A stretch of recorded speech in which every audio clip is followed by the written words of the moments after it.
Unity is the power. एकता में ही शक्ति है। ये फ्रेज हमने कई बार अपने स्कूल, कॉलेजेस, वर्क प्लेस में सुना है और हम इसमें बिलीव भी करते हैं कि अगर कोई काम एक साथ मिलकर किया जाए तो वो ज़रूर सक्सेसफुल होता है। और यही कहानी है इंडिया की one of the largest company Amul की। आज से कई साल पहले हजारों फार्मर्स एकजुट हुए थे ताकि वो एक कोऑपरेटिव सोसाइटी फॉर्म कर सके जिसमें वो मिल्क मैन्युफैक्चरिंग करते थे। और यही आगे जाके सिर्फ इंडिया की ही नहीं बट वर्ल्ड की one of the famous milk producing company बनी, जो है अमूल।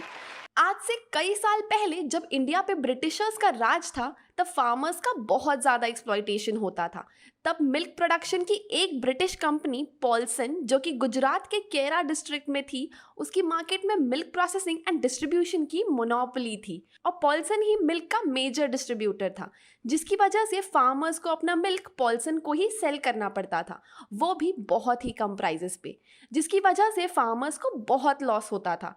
और इसी एक्सप्लॉयटेशन को रोकने के लिए फार्मर्स उस टाइम के फ्रीडम फाइटर वल्लभ भाई पटेल जी से मिले और उन्होंने ये सजेशन दिया कि क्यों ना सारे फार्मर्स एकजुट होकर इस चीज को रोके।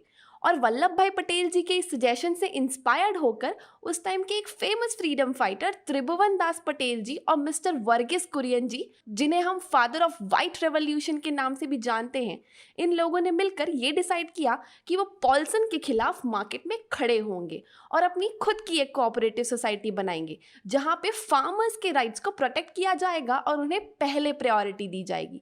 तो इसी के साथ फार्मर्स ने मिलकर गुजरात के केरा डिस्ट्रिक्ट के हर विलेज में एक डेयरी कोऑपरेटिव सोसाइटी खड़ी की, जो थी केरा district cooperative milk producers union, जिसे हम केडीसीएम पीयूएल के नाम से भी जानते हैं, ताकि फार्मर्स खुद से मिल्क की प्रोसेसिंग एंड डिस्ट्रीब्यूशन कर सके और पॉल्सन डेयरी पर डिपेंडेंट ना रहे।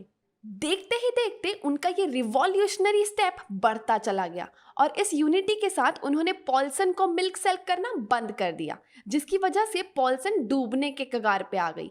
इस सिचुएशन को देखते हुए ब्रिटिश राज के लोगों ने कई बार फार्मर्स के साथ नेगोशिएशन करने की कोशिश की बट फार्मर्स नहीं माने।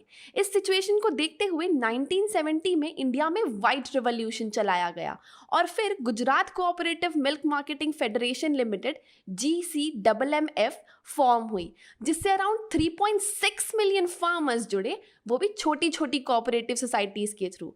और यही कोऑपरेटिव सोसाइटीज को अमूल के नाम से जाना गया और इन कोऑपरेटिव सोसाइटी को एक इसलिए किया गया ताकि केरा के थ्रू बनी ये सारी सोसाइटीज में आपस में कंपटीशन ना हो, क्योंकि उनका मेजर कंसर्न एक दूसरे से कॉम्पीट करना नहीं बल्कि पॉल्सन डेयरी की मोनोपोली को खत्म करना था और फार्मर्स के राइट्स को प्रोटेक्ट करना था। और ये तो हम सभी जानते हैं कि एक सक्सेसफुल कंपनी के पीछे हमेशा कुछ महान सोच और महान लोगों का हाथ होता है और इस कंपनी को स्टार्ट करने के पीछे भी त्रिभुवन दास पटेल जी और वर्गीस कुरियन जी जैसे लोगों का हाथ था।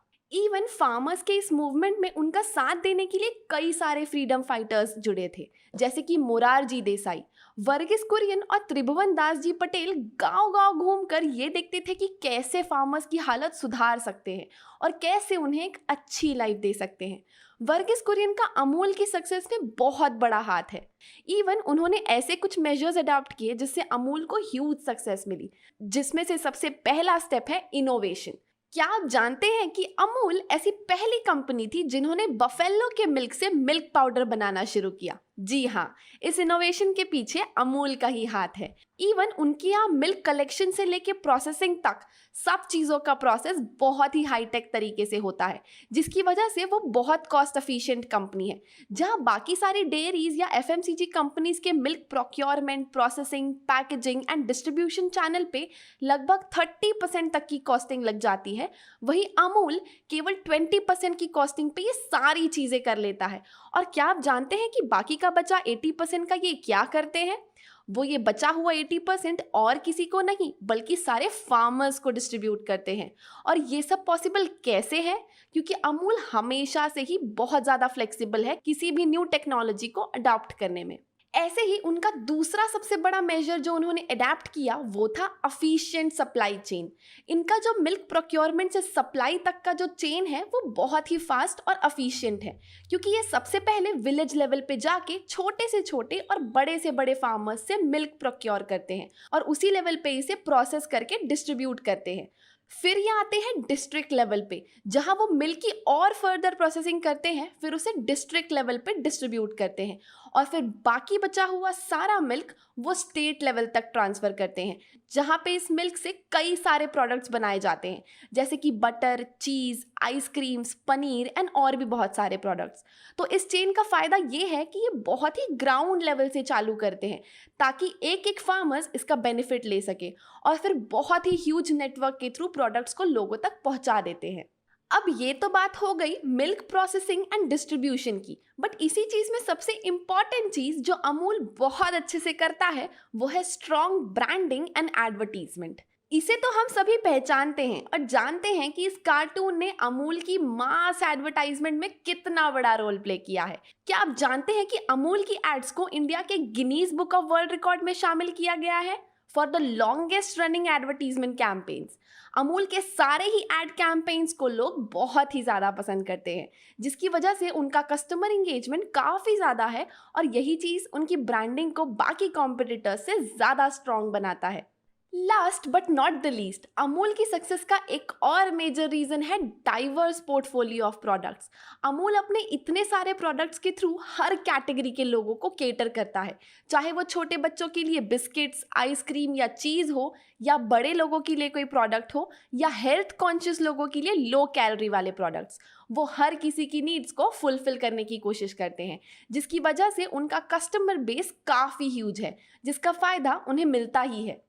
इवन जब पूरी कंट्री में लॉकडाउन लगा था और सारी कंपनीज को अपने प्रोडक्शंस को बंद करना पड़ा था, वहीं अमूल एक ऐसी कंपनी थी जिन्होंने इस मुसीबत के टाइम को अपॉर्चुनिटी में कन्वर्ट किया। अमूल के current MD mister RS Sodhi ने ये नोटिस किया कि लॉकडाउन की वजह से लोग फ्रेश प्रोडक्ट से ज़्यादा पैक्ड प्रोडक्ट्स को प्रेफरेंस दे रहे हैं, ताकि उन पैक्ड प्रोडक्ट्स को वो एटलीस्ट कुछ टाइम तक स्टोर कर सके। और फिर क्या था, इस चीज़ की वजह से अमूल ने अपने पैक्ड प्रोडक्ट्स की प्रोडक्शन और डबल कर दिया, जिसका रिजल्ट था कि उनके कुछ प्रोडक्ट्स जैसे कि टेट्रा पैक मिल्क, चीज़, बटर की सेल्स में 30 to 40% का जंप आया।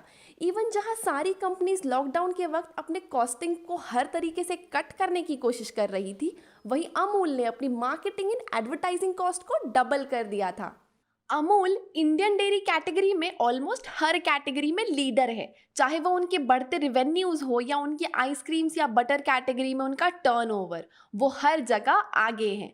और ये तो बहुत ही जायज़ है कि आज की डेट पे वो फार्मर्स को एक अच्छी लाइफ देने की कोशिश कर रहे हैं और इवन रूरल एरियाज़ के लोगों को एम्प्लॉयमेंट दे रहे हैं, स्पेशली विमेन फार्मर्स को।